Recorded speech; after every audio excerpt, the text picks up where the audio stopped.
Hey guys, today I'm going to show you how to make the cover of the book. The cover is assembled separately and it's attached to the leaves of the book later as the last step in assembling the book. The covers of the book are larger than the leaves of the book. If you remember, the leaves or the pages are 4 by 6 inches. The cover is 4 1/4 inches by 6 1/2.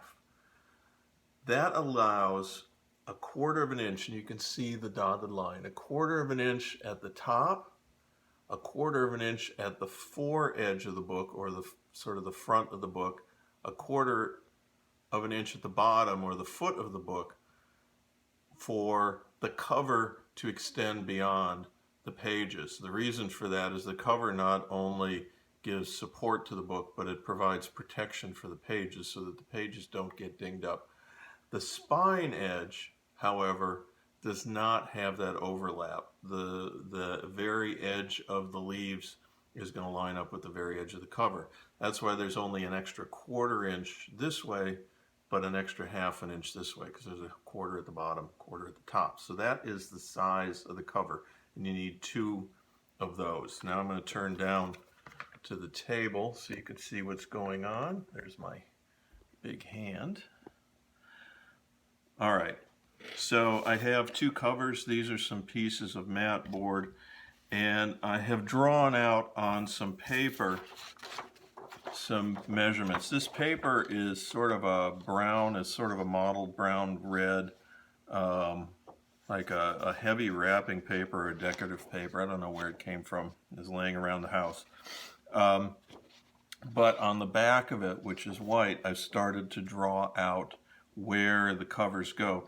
This brown is going to be the outside cover of the book. And like I said, if you want to use something that you decorate or that you do some drawing or some more printing on, you're welcome to do that. But you want to do it at this stage, not after the book is assembled. It'll be a little harder to do. So I've laid out where those covers go, and I've got I haven't trimmed this to size yet, but the covers go here and here. Between them there's a 1/4 inch gap. That is the spine of the cover. There's also 3/4 of an inch all the way around. That's called the fold over, because once you glue the covers in place, then you will fold this paper over onto the inside cover. And then the first 2 pages of the book, which become the end papers of the book, get glued over that. So they will actually then overlap this fold over area. It'll become clear once you see me gluing things down. So I'm going to use Elmer's glue. Nothing fancy. Some of you may ask, can I use other kinds of glue? Spray mount, for instance, would be popular. Glue stick, rubber cement. The problem with all of those is that the adhesion is not really very good. The white glue is going to give you a strong bond, especially with the fold over. So now it looked like I put a lot of glue on there, but I'm spreading it around. You got to kind of do this quickly so that the glue doesn't dry up on you. Make sure you get it everywhere, that it's glued down everywhere. I'm going to add a little second layer of glue to make sure I don't miss any spots. Again, it seems like I'm using glue like a kindergartner. I'm really not. I have a very thin layer of glue on this cover. Okay, and then I'm going to quickly put it in position and line it up. So now it's 3/4 of an inch from the bottom, 3/4 of an inch from the side. When I trim it, there'll be 3/4 at the top. This 1/4 inch at the center, like I said, that's the spine of the book. That's a very important dimension, because that allows the two covers to close around the book without pinching the book. If you put the two covers too close together, then the spine won't allow the book to close. I'm using my wooden spoon here just to make sure I get this rubbed down really good. So another use for that wooden spoon, if you have a bone folder, that'll do the same. Make sure your wooden spoon is good and clean. And again, it looked like I used a lot of glue, but I really didn't. Now I'm going to take my second cover and like I said, my covers are mat board. If you use something like cereal box or a cardboard that has printing on it, then you're going to want to make sure that your cover paper is opaque so that those things don't show through. Now, if you have one of these spreaders, sometimes people have these around from doing plaster work in their house or something like that. These are really nice for spreading glue. They're also nice as mat tabs in the print shop. But I still use, as you could see with the first cover, I still use the good old-fashioned mat tabs a good bit of the time, and I keep a box of them in my studio near my ink, just like we do at school. So again, I added just a little more glue, but it's just a thin layer all the way out to the edges. Now here's the critical bit. I want to make sure that I get the spine lined up properly.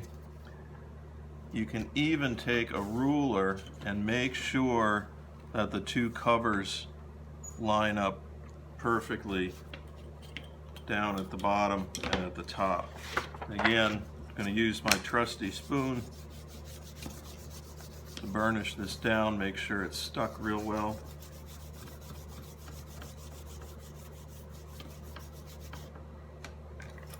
Bone folder works as well. That's the real purpose of a bone folder.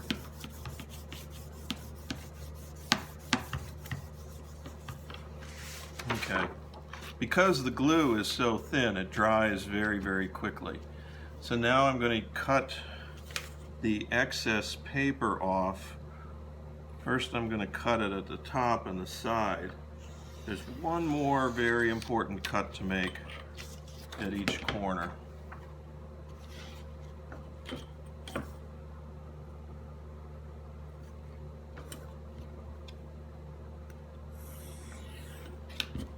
Okay, so this is going to be the cover, and what I'm going to be doing next is folding these sides over and gluing them to the inside of the cover. But you end up with a problem at the corner when you fold, right? Because there's all this extra paper at the corner. So the last trim you do is you cut the corners off at 45 degrees. Now, if you have the ability to measure 45 degrees, I happen to have those marks on my cutting table. You can do that. And you don't, but if you don't, cutting it at approximately 45 degrees and simply cutting it straight across with a ruler, it will work. So you don't have to necessarily measure. But the one thing I did is I haven't cut right up against the cover. I've left a little bit of the paper because when I fold it over, that little bit of paper is actually going to cover the very corner of the book. If you cut right up to the corner of the cover stock, you're going to have a little gap there. And before I actually glue it down, I can adjust it to make sure that I've actually done it correctly. So I'm going to cut all four of these corners off first.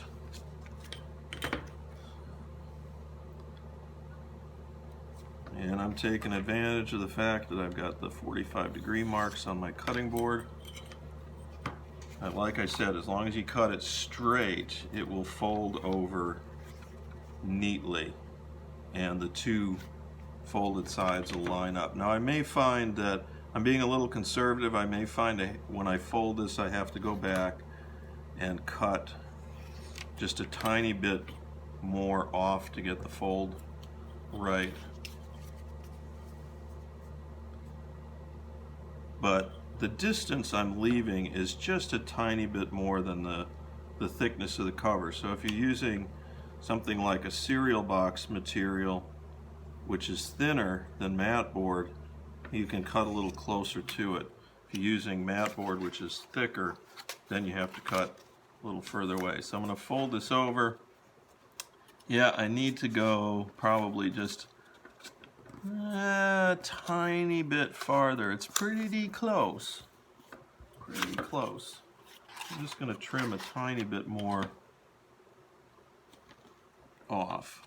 Neatness counts.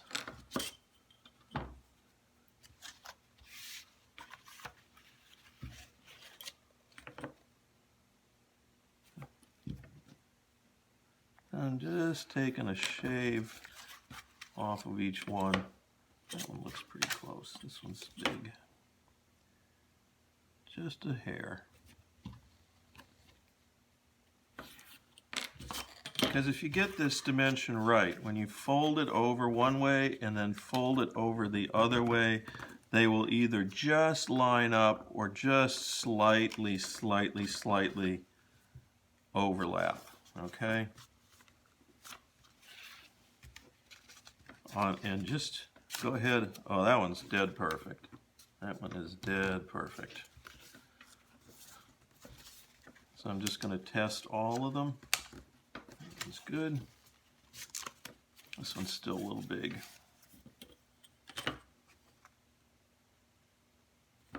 You can make these adjustments before you glue, so don't be in a hurry to glue. You'll be a lot happier with your work in the end if you are patient with this. Just a tad more.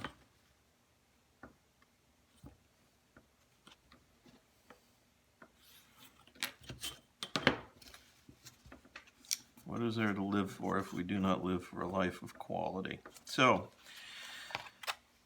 now I have to glue this down, and I'm going to use the same method. And here you want to be a little bit neater so that you don't get glue places that you don't want it to go. And actually I'm going to switch back to my mat tab and just spread this out.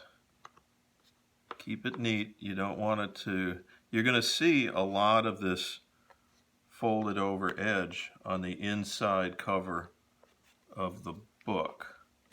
So you want to keep it as neat as possible.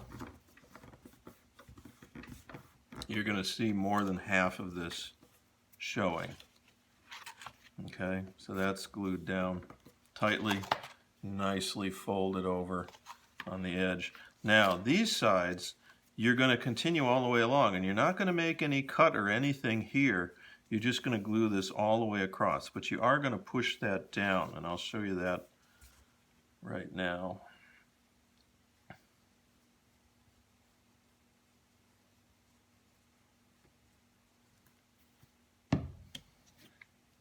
It helps sometimes to have a sheet of paper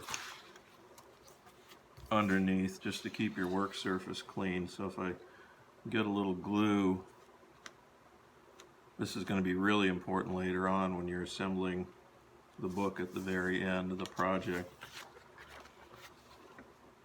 I push this over, pull it over roll it over here very tightly. I'm pulling quite hard to get this to roll over and working out the wrinkles. And I'm going to take my bone folder or spoon and push this down really well. And while the glue is wet, this is where having a bone folder is really helpful.